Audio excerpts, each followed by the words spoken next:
This lady wanted to build a school that would change the world. Yeah, her. Yeah, her. Why am I like this? A school that would challenge the traditional curriculum and equip children for the skills needed in the future. Skills like, I don't know, growing rich off of bloated valuations when the people who worked hard by your side see none of it, and people invested in you lose all their money while you walk out with multiple homes across the nation. You know, life skills. WeGrow at its core was a school created by a couple who did not like the school options that they had in New York. But there are two important things to remember here. The couple were extremely rich, and the couple were the Newmans. The co-founder of WeWork, Adam Newman, and his wife, Rebecca Newman. So that complicates things a little bit. Adam and Rebecca Newman are the former disgraced shareholders of WeWork, the office space rental startup that was worth billions. Adam had built WeWork to be a rocket ship, and everyone wanted a piece of that gold. It was at this time that WeGrow was born. The idea was Rebecca Newman's. She wanted to create a school on one of the floors of the WeWork offices. And at this time, WeWork was investing in things like surf pools, so nothing really seemed out of place. The idea was simple. Build a school where children would blossom at their own pace. A school that was based on experiential learning that took a lot of the methods from the Montessori method of education. To bring this to fruition, Rebecca Newman put her money to work. She hired Bjarke Ingels, the founder and architect of the BIG, the Bjarke Ingels Group. I had to Google how the name is pronounced because... What? The Danish architect designed the space. The space was built to feel less like a classroom and more like a green meadow.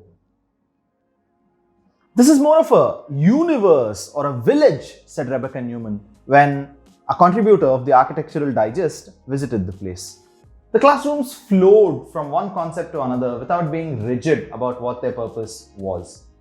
Ingels described the purpose of designing the space the way it was designed. The nature theme is important here because in a city or in conventional architecture, everything is so compartmentalized and the use is very prescribed. So having a nature theme would allow kids to interpret the things in creative ways instead of going for what it was meant to be. This was fantastic. I mean, I want to study in that school. So, what went wrong? Newmans were known for their eccentricities and for personalities that were very out of touch with the world. Yes, with money, they hired a great team, but for the team, building this great project of a school was one task, but putting up with the Newmans was a whole other. From the very start, Rebecca Newman tried to build the school in her own image. This meant that things were built to match what Rebecca Newman's beliefs were as opposed to what was right for the children. For example, there were Hebrew classes and there was the veganism. Rebecca Newman was vegan and believed in veganism. Because of this, the parents of the children were not allowed to pack meat for their school lunches. Not allowing meat was one thing, but even cheese was not allowed. The school instead suggested cheesy sprinkle, which was basically a recipe that had stuff like pumpkin, cashews, paprika, and nutritional yeast in it. The WeGrow cheesy sprinkle is scientifically called NFC, not cheese. Newman also fussed about things like the shade of the carpets, the texture of the carpets. In fact, she sent so many shipments of these carpets in and out that by the time the school opened, there were no carpets for the children. Instead, the teachers had to put masking tape to show the different areas of playing. The staff were already overworked, and this was a lot because Rebecca Newman was trying to fit the school into the floor space the way her husband would set up a WeWork. WeGrow had the potential to be a great project, but it was too much of a marketing tool for WeWork. Adam Newman would also use it as part of propaganda to tell WeWork employees to have We babies. So with the implication that they might be admitted for free in WeGrow. Talking of free, the fees for those who wanted to admit children into WeGrow was $42,000 per year. The Newman family's treatment of employees of this school was also not exactly optimal because they would have weekend parties and leave the place as is. And on Monday, when the teachers came back, they had to put all the chairs and all the things back in order so that the school could function. And for someone who was as picky as Rebecca Newman was about the employees, she really did not want to pay.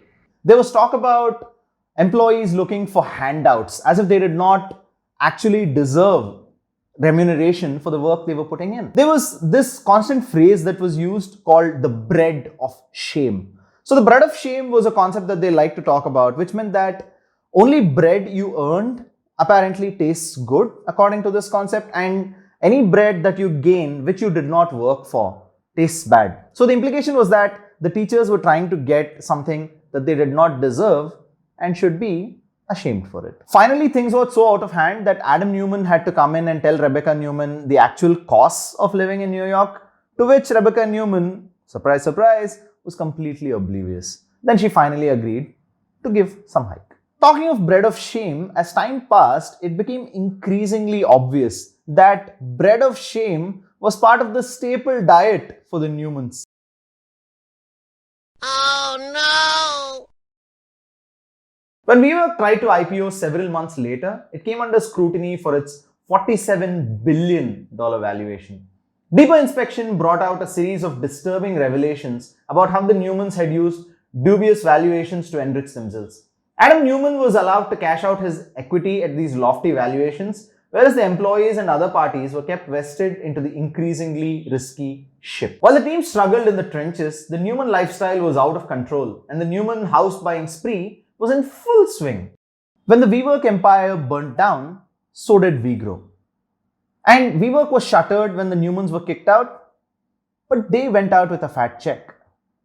Now, the problem is neither that the Newmans made money or that they wanted to build a fancy school. The problem is that they transferred risk to others while they enjoyed the benefits. Schools are meant to be built to last decades or more. So when someone builds a school as part of a marketing play, as part of some venture capital wet dream, it is the students and the parents who believed in them that pay the price. And when WeGrow burnt down along with WeWork, the Newman family was still surfing with their entourage. And so that is the root of the problem. Schools are not units that are as maneuverable as some venture firms seem to believe, and the WeGrow story is a testament to that. An interesting tidbit is that Rebecca Newman has since purchased back the curriculum of WeGrow. She has relaunched it under the name SLFL, which stands for Student of Life for Life, but is pronounced soulful. I really hope it works out for the sake of the children.